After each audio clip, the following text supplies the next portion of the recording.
안녕하세요. 드라마를 톱파보는 잼잼 리뷰입니다. 선제옥고 티어 13회에서 선제는 주양저수지 살인사건 용의자인 김영수를 알아봤고 김영수의 칼에 찔려 절벽에서 떨어졌습니다. 결과가 어떻게 될지 알면서도 좋아하니까 소리를 쫓아온 선제의 선택은 결국 20살 선제의 죽음을 보게 만들었는데요. 김영수의 칼에 찔리면서도 김영수를 꽉 잡고 있던 선제가 소리를 뒤쫓아온 경찰을 보고 안심하던 그 표정이 너무 슬퍼서 얼마나 울었는지 모르겠어요. 그래서 전 선제옥고 티어 13회는 전개의 순서가 크게 잘못된 회차였다고 생각합니다. 선제가 죽었는지 살았는지 모른 채 시청자들을 30분 이상이나 방치하다니요. 드라마 제목이 선제옥고 티어인데 선제가 안 나온 채 30분 이상 흐른 13회는 솔직히 집중이 하나도 안 되더라고요.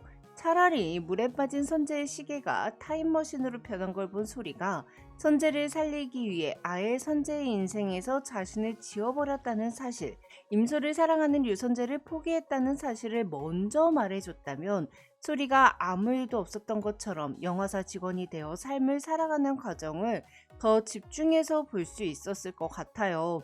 선재가 죽었는지 살았는지 기억상실증인지 왜 안 나오는 건지 알 수도 없는 상황에서 소리가 인생을 열심히 살아가고 웃고 그러는 거 하나도 집중이 안 되더라고요. 몇 번의 계절이 지나고 다시 겨울이 돼서 많은 것을 바꾼 대가로 소중한 것을 잃었다는데 웃고 있는 소리를 보니까 조금 황당한 느낌만 들었을 뿐이었어요.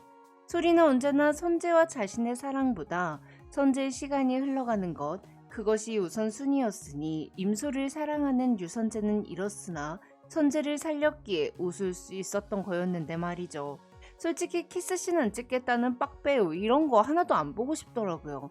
13회 중반부 이유는 보는 내내 선재 어딨어? 선재 죽었어? 내 선재 내놔! 이렇게 소리 지르면서 보게 되더라고요. 아니 소리는 알잘딱센이라고 하더니 왜 작가님은 알아서 잘 딱 깔끔하게 센스있게 13회를 못 쓰신 걸까요? 좀 안타깝네요.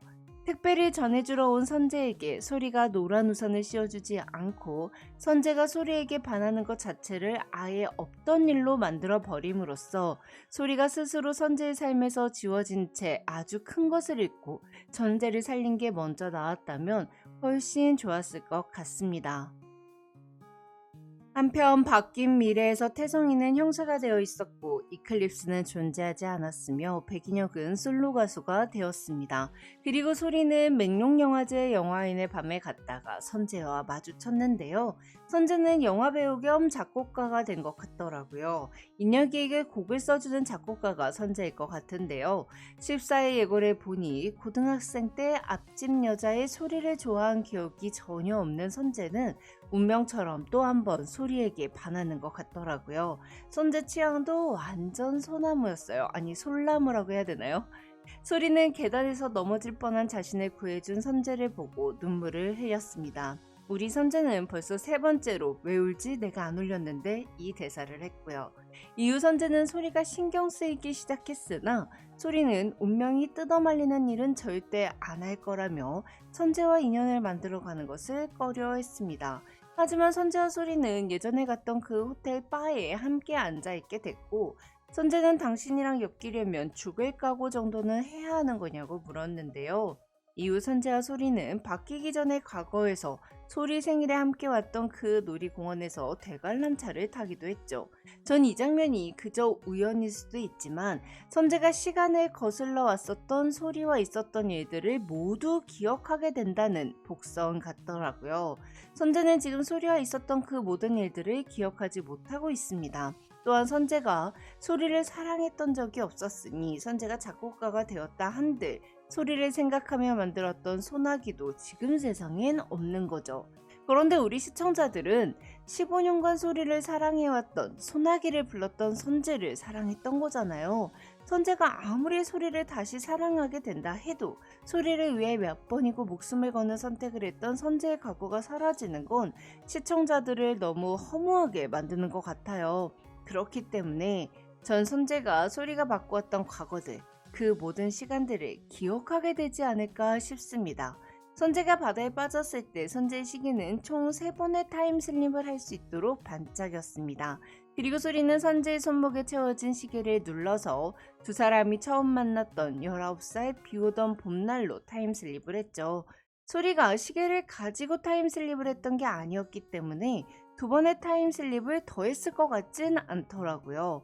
하지만 선재 손목에 채워져 있던 시계이기 때문에 선재도 기억을 가진 채 소리를 처음 만났던 그날로 타임슬립을 했고, 소리가 원하는 대로 소리를 모른 척하며 살아왔을 가능성도 있습니다.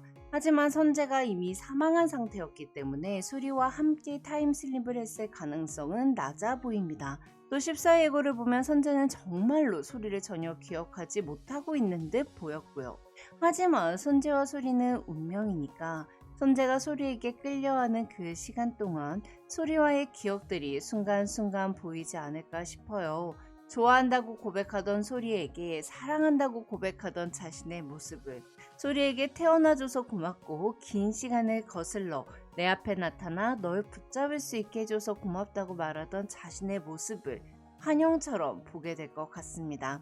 특히 김영사는 동료 경찰에게 소리의 말에 따라 5월 10일 폐공장 앞에 잠복하겠다고 말하며 소리가 왠지 오래 봐온 애 같아서 이상하게 마음에 쓰인다고 했습니다. 그렇다는 건 선재도 이상하게 소리가 마음에 쓰이고 기억이 떠오를 수도 있다는 거죠. 14회 예고에서 선재와 소리가 놀이공원에서 만난 것도 소리의 생일날 선재가 소리에게 나중에 다시 놀이공원에 오자며 대관람차에서 목걸이를 줬던 때의 모습을 환영으로 보고 놀이공원에 갔다가 소리를 만난 게 아닐까 싶어요. 또한 14회 예고를 보니 피아노 앞에 앉아있던 선재가 악보를 본 후 입을 틀어막고 놀라는 장면이 있었는데요. 선재는 소리를 만난 이후 자신도 모르게 소리를 생각하며 소나기를 쓴 것 같더라고요. 그 모든 순간을 기억하지 못한다 해도 모든 시간을 소리를 생각하며 지내왔던 선재이기에 그냥 소리를 보면 자연스럽게 그대는 선물이라는 소나기의 그 가사들이 떠오른 거죠. 한편 영화 감독이 꿈이었던 소리는 자신의 기획안으로 영화를 만들 기회를 갖게 됐습니다. 그런데 청춘 멜로물인 소리의 영화가 류선재에게 캐스팅 제안이 간 것 같더라고요. 하지만 소리는 류선재 씨가 이 작품에 출연하지 않으셨으면 좋겠다며 류선재를 말리는 것 같았어요. 이에 선재는 백인영에게 신인 감독이 자신처럼 대배우를 거절하는 건 어떤 의미인지 물어본 것 같고, 언제나 잘못된 답을 알려주던 백인혁은 영화 감독이 배우를 거절하는 건 당연히 널 싫어하기 때문이 아니겠냐고 답한 것 같습니다. 이에 선재는 날 언제 봤다고 날 싫어하냐며 툴툴 댔고요. 촬영장 속보 사진에 따르면 소리가 만든 영화로 소리는 감독상을 받고 배우인 선재도 상을 받는 것 같더라고요. 소리가 만든 영화에 배우로 출연한 선재가 소나기를 부른다면 저 미쳐버릴 것 같은데 어떡하죠? 한편 14회 예고에는 김영수가 등장했는데요. 사실 바뀐 미래에서 선재를 모른 척했던 소리가 김영수에게 납치를 당했었는지 아직 밝혀진 바가 없잖아요. 바뀐 미래에서 김영수가 차키를 갖고 있는 걸 보면 김영수는 소리를 노린 적이 없는 것 같긴 하더라고요. 소리였다면 김영수의 그 차키를 가지고 탈출했었을 테니까요. 바뀐 미래에서 김영수는 방울키를 들고 예전에 이클립스였던 선재를 좋아하던 사생팬과 부딪혔습니다. 이 사생팬은 바뀐 미래에서도 하얀 패딩을 입고 큰 카메라를 들고 다니는 걸 보면 배우가 된 선재의 사생팬이 된 것 같더라고요. 처음에는 그냥 단순하게 바뀐 미래에서 김영수가 하얀 패딩을 입은 사생팬을 타깃으로 삼은 걸까 싶었어요. 그런데 선재 사생팬이니 선재 주변을 따라다닐 거 아니에요? 그렇다면 김영수는 선재 주변을 맴돌고 있다는 거죠. 거기다가 형사가 된 태성은 누군가에게 혹시 그 사람 얼굴 봤니? 라고 물었는데요. 아마 사생팬에게 물어본 게 아닐까 싶더라고요. 그리고 사생팬이 찍은 산재 사진 안에 김영수가 찍혀 있지 않을까 싶습니다. 지금까지 잼잼 리뷰였습니다. 감사합니다.